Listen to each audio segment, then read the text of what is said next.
ಎಲ್ಲರಿಗೂ ನಮಸ್ಕಾರ. ನನ್ನ ಹೆಸರು ಬಿಂದು ಆ್ಯಂಡ್ ಈ ವೇದಿಕ್ ಆಸ್ಟ್ರಾಲಜಿ ಸೆಷನ್ಗೆ ನಿಮಗೆ ಸ್ವಾಗತ. ಸೊ ಈ ಪ್ರೋಗ್ರಾಮಲ್ಲಿ ನಾವು ವೇದಿಕ್ ಆಸ್ಟ್ರಾಲಜಿ ಡಿಫ್ರೆಂಟ್ ಮ್ಯಾಟರ್ಸ್ ಬಗ್ಗೆ ತಿಳ್ಕೊಳ್ಳೋಣ ಫ್ರಮ್ ಮಿಸ್ಟರ್ ಶಿಂದೆ.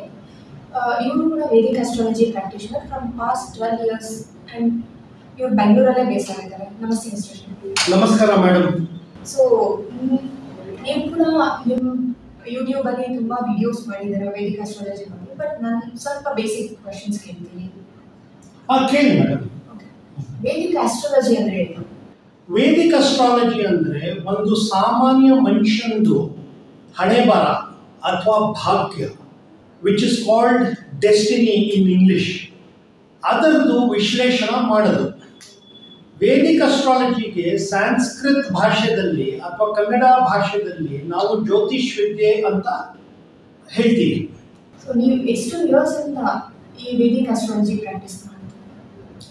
ನಾನು ಮೋರ್ ದೆನ್ 10 years ಈ ವೇದಿಕ್ ಅಸ್ಟ್ರಾಲಜಿ ಪ್ರಾಕ್ಟೀಸ್ನಲ್ಲಿ ಇನ್ವಾಲ್ವ್ ಆಗಿದ್ದೀನಿ. ಸೊ ನಿಮ್ಮ ಆಫೀಸ್ ಎಲ್ಲಿದೆ? ನಂದು ಆಫೀಸು ಬ್ಯಾಂಗ್ಳೂರ್ದು ಸೆಂಟ್ರಲ್ ಏರಿಯಾನಲ್ಲಿ ಇದೆ. ನೀವು ವೇದಿಕ್ ಆಸ್ಟ್ರಾಲಜಿ ಪ್ರಾಕ್ಟೀಸ್ ಆನ್ಲೈನಲ್ಲಿ ಕೊಡ್ತೀವಿ, ಆಫ್ಲೈನಲ್ಲೇ ಕೊಡ್ತೀರಾ ಇಲ್ಲ ಆನ್ಲೈನಲ್ಲೂ ಕೊಡ್ತೀರಾ? ನಾನು ವೇದಿಕ್ ಅಸ್ಟ್ರಾಲಜಿ ಪ್ರಾಕ್ಟೀಸ್ ಆನ್ಲೈನ್ ಮೂಲಕನೂ ಕೊಡ್ತೀನಿ, ಆಫ್ಲೈನ್ ಮೂಲಕನೂ ಕೊಡ್ತೀನಿ. ಕೆಲವರು ನನ್ನ ಆಫೀಸ್ಗೆ ಬಂದುಬಿಟ್ಟು ಎದುರುಗಡೆ ಕೂತ್ಕೊಂಡು ನನ್ನ ವೇದಿಕ್ ಅಸ್ಟ್ರಾಲಜಿ ಕನ್ಸಲ್ಟೇಷನ್ ಅನ್ನು ತಗೊಳ್ತಾರೆ. ಕೆಲವರು ಬೆಂಗಳೂರಲ್ಲಿ ವಾಸ ಮಾಡೋದಿಲ್ಲ, ಅವರು ಬೇರೆ ಬೇರೆ ಪ್ರದೇಶದಲ್ಲಿರ್ತಾರೆ, ನ್ಯೂ ಡೆಲ್ಲಿನಲ್ಲಿರ್ತಾರೆ ಅಥವಾ ಮಹಾರಾಷ್ಟ್ರದಲ್ಲಿರ್ತಾರೆ ಅಥವಾ ಗುಜರಾತಲ್ಲಿ ಇರ್ತಾರೆ, ಮತ್ತು ಕೆಲವರು ಔಟ್ಸೈಡ್ ಇಂಡಿಯಾ ಇರ್ತಾರೆ, ಲೈಕ್ USA, ಆಸ್ಟ್ರೇಲಿಯಾ, ಇಂಗ್ಲೆಂಡ್. ಅವರಿಗೆಲ್ಲ ನಾನು ಆನ್ಲೈನ್ ಮೀನ್ಸಿಂದ ಪ್ರೊವೈಡ್ ಮಾಡ್ತೀನಿ ಅಸ್ಟ್ರಾಲಜಿ ಕನ್ಸಲ್ಟೇಷನ್. ಸೊ ನೀವು ಯಾವ ಭಾಷೆಯಲ್ಲಿ ನಿಮ್ಮ ಕ್ಲೈಂಟ್ಸ್ಗೆ ಕನ್ಸಲ್ಟೇಷನ್ ಕೊಡ್ತೀರಾ? ನಾನು ಇಂಗ್ಲಿಷ್, ಕನ್ನಡ, ಹಿಂದಿ ಮತ್ತು ಮರಾಠಿ ಭಾಷೆಯಲ್ಲಿ ವೇದಿಕ್ ಅಸ್ಟ್ರಾಲಜಿ ಕನ್ಸಲ್ಟೇಷನ್ ಅನ್ನು ನನ್ನ ಕ್ಲೈಂಟ್ಸ್ಗೆ ಪ್ರೊವೈಡ್ ಮಾಡ್ತೀನಿ. ನಿಮ್ಮ ಕ್ಲೈಂಟ್ಸ್ ಇಂಡಿಯಾದಲ್ಲೇ ಇದ್ದಾರಾ ಇಲ್ಲ ಬೇರೆ ಬೇರೆ ಕಂಟ್ರೀಸಲ್ಲೇ ಇದ್ದಾರಾ, ಲೈಕ್ ಫಾರಿನ್ ಕಂಟ್ರೀಸ್? ನನ್ನ ಕ್ಲೈಂಟ್ಸ್ ಬರೀ ಬೆಂಗಳೂರಲ್ಲೇ ಇಲ್ಲ, ಬೇರೆ ಪ್ರದೇಶದಲ್ಲಿನೂ ಇದ್ದಾರೆ ಇಂಡಿಯಾದಲ್ಲಿ. ಅದಂತೂ ನಾನು ನಿಮಗೆ ಮುಂಚೆನೆ ಮೆನ್ಷನ್ ಮಾಡಿದೆ. ಆದರೂ ಇವಾಗ ಕೆಲವರು ಇಂಡಿಯನ್ಸ್ ಅಮೆರಿಕಾನಲ್ಲಿದ್ದಾರೆ, UK-ನಲ್ಲಿದ್ದಾರೆ, ಅಲ್ಲೇ ಸಾಫ್ಟ್ವೇರ್ ಇಂಡಸ್ಟ್ರಿನಲ್ಲಿ ಕೆಲಸ ಮಾಡ್ತಾ ಇದ್ದಾರೆ, ಅಥವಾ ಬೇರೆ ಬೇರೆ ಪ್ರೊಫೆಷನಲ್ ಫೀಲ್ಡ್ಸಲ್ಲಿ ಅವರು ಸಿಂಗಪೂರಲ್ಲಿ ಇರ್ಬೋದು, ಅಥವಾ ಆಫ್ರಿಕಾನಲ್ಲಿ ಇರ್ಬೋದು, ಅಥವಾ ಯುರೋಪಲ್ಲಿ ಇರ್ಬೋದು, ಅಥವಾ ಆಸ್ಟ್ರೇಲಿಯಲ್ಲಿ ಇರ್ಬೋದು, ಅಥವಾ US ಇರ್ಬೋದು. ಅವರೆಲ್ಲರೂ ನಂದು Vedic astrology consultation online means ಮೂಲಕನೇ ತಗೊಳ್ಳೋದು. ಈ ಕಾನ್ಸೆಪ್ಟ್ ವೇದಿಕ್ ಆಸ್ಟ್ರಾಲಜಿ ಇನ್ನೊಂದು ವಿಷಯ ನಾನು ನಿಮ್ಗೆ ಹೇಳೋದು ಮರ್ತುಬಿಟ್ಟೆ, ಸಾರಿ ಮೇಡಮ್. ಏನಂದ್ರೆ ಬರೀ ಇಂಡಿಯನ್ಸ್ ಫಾರಿನ್ ಕಂಟ್ರೀಸಲ್ಲಿ ಸೆಟಲ್ ಆಗಿದ್ದಾರಲ್ಲ, US ಅಲ್ಲಿ ಅಥವಾ UK-ನಲ್ಲಿ ಅಥವಾ ಆಸ್ಟ್ರೇಲಿಯಾದಲ್ಲಿ, ಬರೀ ಅವರೇ ನಮ್ಮ ಹತ್ರ ಬರೋದಿಲ್ಲ. ಕೆಲವು ಫಾರಿನರ್ಸ್ ಇರ್ತಾರಲ್ಲ, ಅಂದ್ರೆ ಅಮೆರಿಕನ್ಸ್ ಅಥವಾ ಬ್ರಿಟಿಷರ್ಸ್ ಅಥವಾ ಆಸ್ಟ್ರೇಲಿಯನ್ಸ್, ಅಂದ್ರೆ ಆ ಪ್ರದೇಶದ ಜನ. ನಮ್ಮ ಇಂಡಿಯನ್ಸ್ ಬಗ್ಗೆ ಎಲ್ಲ ನಾನು ಹೇಳ್ತಾ ಇರೋದು, ಯಾರಲ್ಲಿ ಸೆಟಲ್ ಆಗಿರೋರು, ಅಲ್ಲಿರೋದು ಜನ, ಅವರು ನಮ್ಮ ಹತ್ರ ಬರ್ತಾರೆ. ಯಾಕಂದ್ರೆ ಫಾರಿನ್ ಕಂಟ್ರೀಸ್ ಅಲ್ಲಿನೂ ನಮ್ಮ ಇಂಡಿಯನ್ ಈ ಸಬ್ಜೆಕ್ಟ್ಸ್ಗಳು ಉಂಟಲ್ಲ, like Ayurveda, astrology, Indian spirituality, ಅದರಲ್ಲೆಲ್ಲ ಅವ್ರ ಇಂಟ್ರೆಸ್ಟ್ ತೋರಿಸ್ತಾರೆ. ಅದಕ್ಕೆ ಫಾರಿನ್ ಕಂಟ್ರೀಸ್ದು ಫಾರಿನರ್ಸು ನಮ್ಮ ಹತ್ರ ಬರ್ತಾರೆ ವೇದಿಕ್ ಅಸ್ಟ್ರಾಲಜಿ ಕನ್ಸಲ್ಟೇಷನ್ಗೋಸ್ಕರ. ಈ ಕಾನ್ಸೆಪ್ಟ್ ಇದೆಯಲ್ಲ ವೇದಿಕ್ ಆಸ್ಟ್ರಾಲಜಿ ಅನ್ನೋದು, ಅದು ಡೆಸ್ಟಿನಿ ಜೊತೆ ಕನೆಕ್ಟ್ ಆಗಿದೆ. ನೀವು ಯಾಕೆ ಡೆಸ್ಟಿನಿನ ನಂಬಬೇಕು? ಇವಾಗ ನೋಡಿ ಮೇಡಮ್, ನೀವು ಯಾವುದೇ ಸೊಸೈಟಿನಲ್ಲಿ, ಯಾವುದೇ ಸಮಾಜದಲ್ಲಿ ತುಂಬ ವೇರಿಯೇಷನ್ಸ್ಗಳು ಉಂಟು, ತುಂಬ ವ್ಯತ್ಯಾಸಗಳು ಉಂಟು. ಕೆಲವರು ಬಡವರು ಇರ್ತಾರೆ, ಕೆಲವ್ರ ಹತ್ರ ತುಂಬ ದುಡ್ಡಿರುತ್ತೆ, ಕೆಲವರು ಚೆನ್ನಾಗಿ ಓದಿರ್ತಾರೆ, ಕೆಲವರು ಚೆನ್ನಾಗಿ ಓದಿರಲ್ಲ, ಕೆಲವರು ಯಶಸ್ವಿ ಆಗಿರ್ತಾರೆ, ಕೆಲವರು ಯಶಸ್ವಿ ಆಗಿರೋದು ಇಲ್ಲ, ಕೆಲವು ಮೆಡಿಸಿನ್ ಅಥವಾ ಮೆಡಿಕಲ್ ಸಂಬಂಧಪಟ್ಟಿದ್ದ ಕರಿಯರ್ನಲ್ಲಿ ಇದು ಕೆಲಸ ಮಾಡ್ತಾ ಇರ್ತಾರೆ, ಕೆಲವು ಇಂಜಿನಿಯರಿಂಗ್ ಸಂಬಂಧಪಟ್ಟ ಕ್ಷೇತ್ರದಲ್ಲಿ ಕೆಲಸ ಮಾಡ್ತಾ ಇರ್ತಾರೆ. ಮತ್ತೆ ಕೆಲವ್ರದ್ದು ಬಿಹೇವಿಯರ್ ಬೇರೆ ಥರ ಇರುತ್ತೆ, ಕೆಲವ್ರದ್ದು ಬಿಹೇವಿಯರ್ ಬೇರೆ ಥರ ಇರುತ್ತೆ. ನೀವೇ ನೋಡಿ ಎಷ್ಟು ವೇರಿಯೇಷನ್ಸ್ ಹ್ಯೂಮನ್ ಸೊಸೈಟಿನಲ್ಲಿ ಇದೆಯಲ್ಲ, ಆ ವೇರಿಯೇಷನ್ಸ್ ಯಾವ ಕಾರಣಕ್ಕೆ ಇರಬಹುದು ಈ ಸೊಸೈಟಿನಲ್ಲಿ? ಪ್ರತಿ ಮನುಷ್ಯನದು ಭಾಗ್ಯ ಅಥವಾ ಹಣೆಬರ ಬೇರೆ ಬೇರೆ ಥರ ಇರೋದ್ರಿಂದಾನೇ ಈ ವ್ಯತ್ಯಾಸಗಳು ಅಥವಾ ವೇರಿಯೇಷನ್ಸ್ಗಳು ಉಂಟು. ಆ ಕಾರಣಕ್ಕೆ ಈ concept of Vedic astrology certainly applicable ಆಗುತ್ತೆ ಅಂತ ಅದು ನಂದು ನಂಬಿಕೆ, ಅದು ನಂದು ವಿಶ್ವಾಸ. ನೀವು ಹ್ಯೂಮನ್ ಸೊಸೈಟಿನಲ್ಲಿ ಇಷ್ಟು ವೇರಿಯೇಷನ್ಸ್ ಬಗ್ಗೆ ಮಾತಾಡ್ತಿದ್ದೀರಲ್ಲ, ನನಗೆ ಇನ್ನೊಂದು ಸ್ವಲ್ಪ ಡೀಟೇಲ್ಸ್ ಕೇಳಿ. ಎಜುಕೇಶನ್ ರಿಲೇಟೆಡ್ ವೇರಿಯೇಷನ್ಸ್ ಕೆಲವು ಉದಾಹರಣೆಗಳು. ಇವಾಗ ನಾನು ನಿಮಗೆ ಮುಂಚೆನೂ ಸ್ವಲ್ಪ ಮುಂಚೆನೇ ಹೇಳಿದ್ದು, ಕೆಲವ್ರಿಗೆ ವಿದ್ಯೆ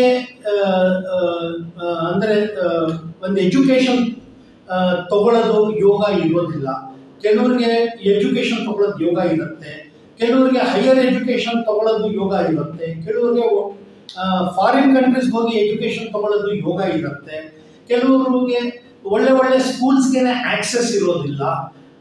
ಇದು ನೋಡಿ, ಈ ಥರ ವೇರಿಯೇಷನ್ಸ್ಗಳು ಹ್ಯೂಮನ್ ಸೊಸೈಟಿನಲ್ಲಂತೂ ಕಾಣಿಸುತ್ತೆ. ಈ ಕಾರಣಕ್ಕೇ ನಾವು ಅಸ್ಟ್ರಾಲಜಿನಲ್ಲಿ ಬಿಲೀವ್ ಮಾಡ್ತೀವಿ. ಯಾಕಂದರೆ ಕೆಲವ್ರಿಗೆ ಹಣೆ ಬಾರ ಒಳ್ಳೆ ಕಾಲೇಜಲ್ಲಿ ಸೇರೋದಿರುತ್ತೆ, ಕೆಲವ್ರಿಗೆ ಒಳ್ಳೆ ಕಾಲೇಜ್ ಅಥವಾ ಒಳ್ಳೆ ಸ್ಕೂಲಲ್ಲಿ ಸೇರೋದೇ ಅವಕಾಶ ಸಿಗೋದಿಲ್ಲ. ಆ ಕಾರಣಕ್ಕೆ ನಾವು ಅಸ್ಟ್ರಾಲಜಿನ ಬಿಲೀವ್ ಮಾಡ್ತೀವಿ. ಯಾಕಂದರೆ ಅವ್ರ ಹಣೆ ಬಾರ ಆ ಥರ ಇರೋದ್ರಿಂದಾನೇ ಅವರು ಬೇರೆ ಬೇರೆ ಎಜುಕೇಷನ್ ಸ್ಟ್ಯಾಂಡರ್ಡ್ಸ್ ನಲ್ಲಿ ಅವರು ಸೇರ್ತಾರೆ. ಪ್ರೊಫೆಷನ್ ರಿಲೇಟೆಡ್ ವೇರಿಯೇಷನ್ಸ್, ಇದ್ರ ಬಗ್ಗೆ ಕೆಲವು ಉದಾಹರಣೆಗಳು ನೋಡಿ. ಕೆಲವರು IT ಇಂಡಸ್ಟ್ರಿ ಸೇರ್ತಾರೆ, ಕೆಲವರು ಮ್ಯಾನುಫ್ಯಾಕ್ಚರಿಂಗ್ ಸೇರ್ತಾರೆ, ಕೆಲವರು ಲಾಜಿಸ್ಟಿಕ್ಸ್ ಸೇರ್ತಾರೆ, ಕೆಲವರು ಅಡ್ವರ್ಟೈಸಿಂಗ್ ಫೀಲ್ಡ್ ಸೇರ್ತಾರೆ, ಕೆಲವರು ನೋಡಿ ಬಿಸ್ನೆಸ್ ಮೆನ್ ಆಗ್ತಾರೆ. ಈ ವೇರಿಯೇಷನ್ಸ್ಗಳು ನೋಡಿ ಪ್ರೊಫೆಷನಲ್ ಫೀಲ್ಡಲ್ಲಿ ಈ ವೇರಿಯೇಷನ್ಸ್ ಯಾಕೆ ಉಂಟು ಈ ಪ್ರೊಫೆಷನಲ್ ಸೊಸೈಟಿನಲ್ಲಿ? ಅದಕ್ಕೆ ಕಾರಣ ಏನಂದರೆ ವೇದಿಕ್ ಅಸ್ಟ್ರಾಲಜಿ ಪರ್ಸ್ಪೆಕ್ಟಿವ್ ಇಂದ ನೋಡಿದ್ರೆ ಕೆಲವ್ರದ್ದು ಹಣೆ ಬಾರ ಡಾಕ್ಟರ್ ಆಗಿರೋದಿರುತ್ತೆ, ಕೆಲವ್ರದ್ದು ಇಂಜಿನಿಯರ್ ಆಗೋದಿರುತ್ತೆ, ಕೆಲವ್ರದ್ದು ಬಿಸ್ನೆಸ್ ಮೆನ್ ಆಗೋದಿರುತ್ತೆ. ಸೊ ಈ ಕಾರಣಕ್ಕೆ ನಾವು ವೇದಿಕ್ ಅಸ್ಟ್ರಾಲಜಿ ಈ ವೇರಿಯೇಷನ್ಸ್ಗೆ ಕಾರಣ ಪ್ರೊಫೆಷನಲ್ ಮ್ಯಾಟರ್ಸ್ ಅಲ್ಲಿನೂ ಅಂತ ಅದರ ನಮ್ಮ ನಂಬಿಕೆ ಇರೋದು. ತುಂಬಾ ಟೈಪ್ ಆಫ್ ಪರ್ಸನಾಲಿಟೀಸ್ ಇರುತ್ತೆ. ಸೊ ಇದ್ರ ಬಗ್ಗೆ ಕೆಲವು ಎಕ್ಸಾಂಪಲ್ಸ್ ಕೊಡೋಣ. ಇವಾಗ ನೋಡಿ, ಕೆಲವರು ಸಾಫ್ಟ್ ನೇಚರ್ಡ್ ಆಗಿರ್ತಾರೆ, ಜಾಸ್ತಿ ಮಾತಾಡೋದಿಲ್ಲ, ಕೆಲವು ಅಗ್ರೆಸಿವ್ ಆಗಿರ್ತಾರೆ, ಕೆಲವು ಫ್ರೆಂಡ್ಲಿ ಆಗಿರ್ತಾರೆ, ಕೆಲವು ಚಿಕ್ಕ ಚಿಕ್ಕ ವಿಷಯಕ್ಕೆ ಕೋಪ ಮಾಡ್ಕೊಳ್ತಾರೆ. ಇದೆಲ್ಲ ನೋಡಿದ್ರೆ ಒಬ್ರೊಬ್ರದ್ದು ನೇಚರು ಬೇರೆ ಬೇರೆ ಥರ ಇದೆ. ಈ ಒಬ್ರೊಬ್ರದ್ದು ನೇಚರ್ ಯಾಕೆ ಬೇರೆ ಬೇರೆ ಥರ ಇದೆ ಅಥವಾ ಈ ಬಿಹೇವಿಯರಲ್ಲಿ ಯಾಕೆ ವೇರಿಯೇಷನ್ಸ್ಗಳು ಉಂಟು, ಈ ವೇರಿಯೇಷನ್ಸ್ ನೋಡಿದ್ರೇ ನಮ್ಗೆ ಅರ್ಥ ಆಗುತ್ತೆ ದಟ್ ಅವರವ್ರ ಹಣೆ ಬಾರದಲ್ಲಿ ಬೇರೆ ಬೇರೆ ಬಿಹೇವಿಯರ್ಗಳು ಬರ್ತಿರುತ್ತೆ. ತುಂಬ ಫ್ಯಾಮಿಲಿ ಪ್ರಾಬ್ಲಮ್ಸ್ ಇರುತ್ತೆ, ತುಂಬ ವೇರಿಯೇಷನ್ಸ್ ಇರುತ್ತೆ ಫ್ಯಾಮಿಲಿ ಪ್ರಾಬ್ಲಮ್ಸ್. ಇದ್ರ ಬಗ್ಗೆ ಕೆಲವರು ಬಡವರು ಇರ್ತಾರೆ, ಕೆಲವ್ರ ಮನೆಯಲ್ಲಿ ತುಂಬ ಜಗಳಗಳು ಉಂಟು, ಕೆಲವ್ರಿಗೆ ಕೆಲವ್ರ ಮನೆಯಲ್ಲಿ ಲಕ್ಸುರೀಸ್ಗಳು ತುಂಬ ಇರುತ್ತೆ, ಕೆಲವ್ರಿಗೆ ನೋಡಿ ಅವ್ರ ತಂದೆ ಅಥವಾ ತಾಯಿ ಚಿಕ್ಕ ವಯಸ್ಸಲ್ಲೇ ತೀರೋಗ್ತಾರೆ, ಕೆಲವರು ದೊಡ್ಡ ಮನೆಯಲ್ಲಿ ವಾಸ ಮಾಡ್ತಾರೆ, ಕೆಲವರು ಚಿಕ್ಕ ಮನೆಯಲ್ಲಿ ವಾಸ ಮಾಡ್ತಾರೆ. ಈ ಥರ ವೇರಿಯೇಷನ್ಸ್ ನೋಡಿದ ನಂತರ ನನಗಂತೂ ಅನ್ಸುತ್ತೆ ದಟ್ ವೇದಿಕ್ ಅಸ್ಟ್ರಾಲಜಿ ಅಥವಾ the concept of destiny certainly applicable. ಈ ವೇದಿಕ್ ಅಸ್ಟ್ರಾಲಜಿ ಪ್ರಾಕ್ಟೀಸ್ ಮಾಡೋಕ್ಕೆ ಮುಂಚೆ ನಿಮ್ಮ ಬ್ಯಾಕ್ಗ್ರೌಂಡ್ ಇದೆ? ಈ ವೇದಿಕ್ ಅಸ್ಟ್ರಾಲಜಿ ಪ್ರಾಕ್ಟೀಸ್ ಮಾಡೋದು ಮುಂಚೆ ನಾನು ಮೋರ್ ದೆನ್ 20 years ಪ್ರೈವೇಟ್ ಇಂಡಸ್ಟ್ರಿನಲ್ಲಿ ಕೆಲಸ ಮಾಡ್ತಾ ಇದ್ದೆ. Largely I spend 20 years in the IT related industry. ಮತ್ತು ನನ್ನ ಅಕಾಡೆಮಿಕ್ ಕ್ವಾಲಿಫಿಕೇಷನ್ಸ್ ಇಂಜಿನಿಯರಿಂಗ್ ಮತ್ತು ಬಿಸ್ನೆಸ್ ಅಡ್ಮಿನಿಸ್ಟ್ರೇಷನ್ ಸಂಬಂಧಪಟ್ಟಿರೋದು. ಮತ್ತು ವೇದಿಕ್ ಅಸ್ಟ್ರಾಲಜಿ ಸಂಬಂಧಪಟ್ಟಿರೋದು ಎಜುಕೇಷನ್ ಅಂತೂ ನನ್ನ ಹತ್ರ ಇದೆ. ಮತ್ತು ಕೌನ್ಸಲಿಂಗ್ ಆ್ಯಂಡ್ ಫ್ಯಾಮಿಲಿ ಥೆರಪಿ ಸಂಬಂಧಪಟ್ಟಿದ್ದ ಎಜುಕೇಷನ್ ನನ್ನ ಹತ್ರ ಇದೆ. ನೀವು ಪ್ರೈವೇಟ್ ಸೆಕ್ಟರಲ್ಲಿ ವರ್ಕ್ ಮಾಡ್ತಿದ್ದೀರಿ, ಅದನ್ನ ಬಿಟ್ಬಿಟ್ಟು full time Vedic astrology practice ಮಾಡೋಕ್ಕೆ ಒಂದು ಕಾಲದಲ್ಲಿ ನಾನು ಸುಮಾರು ಒಂದು 15-16 ವರ್ಷಗಳ ಹಿಂದೆ ವೇದಿಕ್ ಅಸ್ಟ್ರಾಲಜಿ ಕಲಿಯೋಕ್ಕೆ ಸ್ಟಾರ್ಟ್ ಮಾಡಿದೆ. ಒಂದು ಇನ್ಸ್ಟಿಟ್ಯೂಟ್ಗೆ ಹೋದೆ, ಅಲ್ಲಿ ಕಲಿತಿದ್ದೆ ಮತ್ತು ನಾನು ಗುರುಗಳ ಕೆಳಗಡೆ ಟ್ರೈನಿಂಗ್ ತಗೊಂಡೆ. ಈ ವೇದಿಕ್ ಅಸ್ಟ್ರಾಲಜಿ ಸಬ್ಜೆಕ್ಟಲ್ಲಿ ನನಗೆ ಹೋಗ್ತಾ ಹೋಗ್ತಾ ತುಂಬ ಇಂಟ್ರೆಸ್ಟ್ ಬಂತು. ಮತ್ತು ನನಗೆ ಒಂದು ವಿಷಯ ಅರ್ಥ ಆಯಿತು ದಟ್ ವೇದಿಕ್ ಅಸ್ಟ್ರಾಲಜಿ ಮೂಲಕ ನಾವು ತುಂಬ ಜನರದ್ದು ಪ್ರಾಬ್ಲಮ್ ಸಂಬಂಧಪಟ್ಟಿದ್ದ ವಿಷಯದಲ್ಲಿ ಅಥವಾ ಬೇರೆ ಬೇರೆ ಸಮಸ್ಯೆಗಳಲ್ಲಿ ಅಥವಾ ಜೀವನದ ಬೇರೆ ಬೇರೆ ವಿಷಯಗಳಿರಲಿ, ಈ ಮ್ಯಾಟರ್ಸ್ ಅಲ್ಲಿ ನಾವು ವೇದಿಕ್ ಅಸ್ಟ್ರಾಲಜಿ ಮೂಲಕ ನಾವು ಮಾರ್ಗದರ್ಶನ ಮಾಡಬಹುದು. ಆ ಕಾರಣಕ್ಕೆ ನಾನು ಒಂದು ಕಾಲದಲ್ಲಿ ವೇದಿಕ್ ಅಸ್ಟ್ರಾಲಜಿ ನಲ್ಲಿ ನಾವು ಹೋಗೋಣ ಅಂತ ನಾನು ಒಂದು ಡಿಸೈಡ್ ಮಾಡಿಬಿಟ್ಟಿದ್ದೆ. ನೀವು ಫುಲ್ ಟೈಮ್ ಆಸ್ಟ್ರಾಲಜರ್ ಆಗಿರೋದನ್ನ ಎಂಜಾಯ್ ಮಾಡ್ತೀರಾ, ಇಲ್ಲ ಪ್ರೀವಿಯಸ್ ಎಂಪ್ಲಾಯ್ಮೆಂಟ್ ಎಂಜಾಯ್ ಮಾಡ್ತೀರಾ? ಒಂದು ಕಾಲದಲ್ಲಿ ನಾನು ಪ್ರೈವೇಟ್ ಇಂಡಸ್ಟ್ರಿನಲ್ಲಿ ಕೆಲಸ ಮಾಡೋದು ಅದನ್ನು ಎಂಜಾಯ್ ಮಾಡ್ತಾ ಇದ್ದೆ. ಬಟ್ ಇವಾಗ ಕೆಲವು ವರ್ಷಗಳ ಹಿಂದೆಯಿಂದ ನಾನು ಈ ವೇದಿಕ್ ಅಸ್ಟ್ರಾಲಜಿ ಕ್ಷೇತ್ರದಲ್ಲಿ ಒಂದು ವೇದಿಕ್ ಅಸ್ಟ್ರಾಲಜಿ ಪ್ರಾಕ್ಟೀಷನರ್ ಆಗಿ ಈ ವೇದಿಕ್ ಅಸ್ಟ್ರಾಲಜಿ ಕನ್ಸಲ್ಟೇಷನ್ ನನ್ನನ್ನು ನಾನು ಎಂಜಾಯ್ ಮಾಡ್ತಾ ಇದ್ದೀನಿ. ಈ ಕಾಲದಲ್ಲಿ ಸೈನ್ಸ್ ಅಂಡ್ ಟೆಕ್ನಾಲಜಿ ಇಷ್ಟು ಮುಂದುವರೆದಿದೆ. ಈ ಕಾಲದಲ್ಲಿ ಯಾರಾದರೂ ವೇದಿಕ್ ಅಸ್ಟ್ರಾಲಜಿ ಬೇಸ್ ಮಾಡಬೇಕು, ಡೆಸ್ಟಿನಿನ ಯಾಕೆ ಇರಬೇಕು? ಡೆಸ್ಟಿನಿ, ಭಾಗ್ಯ, ಹಣೆ ಬಾರದಲ್ಲಿ ಈ ಥರ ಕಾನ್ಸೆಪ್ಟ್ಸ್ ಅಲ್ಲಿ ಬಿಲೀವ್ ಮಾಡಬೇಕಂತ ಏನು ಒಂದು ಕಂಪಲ್ಷನ್ ಅಂತೂ ಇಲ್ಲ. ಯಾಕಂದರೆ ಸಾಮಾನ್ಯವಾಗಿ ಈ ಕಾಲದ ಜನರು ಎಲ್ಲದಕ್ಕೂ ಒಂದು ಸೈಂಟಿಫಿಕ್ ಬೇಸಿಸ್ ಇದೆಯಾ ಇಲ್ವಾ ಅಂತ ಅದು ಹುಡುಕ್ತಾರೆ. ಆದ್ರೂ ನಾನು ಒಂದು ನೋಡಿದ್ದೀನಿ, ತುಂಬ ಜನರದ್ದು ಜೀವನದಲ್ಲಿ ಬೇರೆ ಬೇರೆ ಸಮಸ್ಯೆಗಳುಂಟು. ಮತ್ತು ಯಾರು ಒಂದು ಕಾಲದಲ್ಲಿ ಸೈನ್ಸ್ ಆ್ಯಂಡ್ ಟೆಕ್ನಾಲಜಿ ಮೇಲೆ ಜಾಸ್ತಿ ಬಿಲೀವ್ ಮಾಡ್ತಾ ಇದ್ರು, ಅವರು ಈ ಕಾಲದಲ್ಲಿ ತಿರ್ಗಾ Vedic astrology which is an ancient subject, ಆ ಸಬ್ಜೆಕ್ಟ್ ಕಡೆ ಇವಾಗ ತಿರುಗ್ತಾ ಇದ್ದಾರೆ.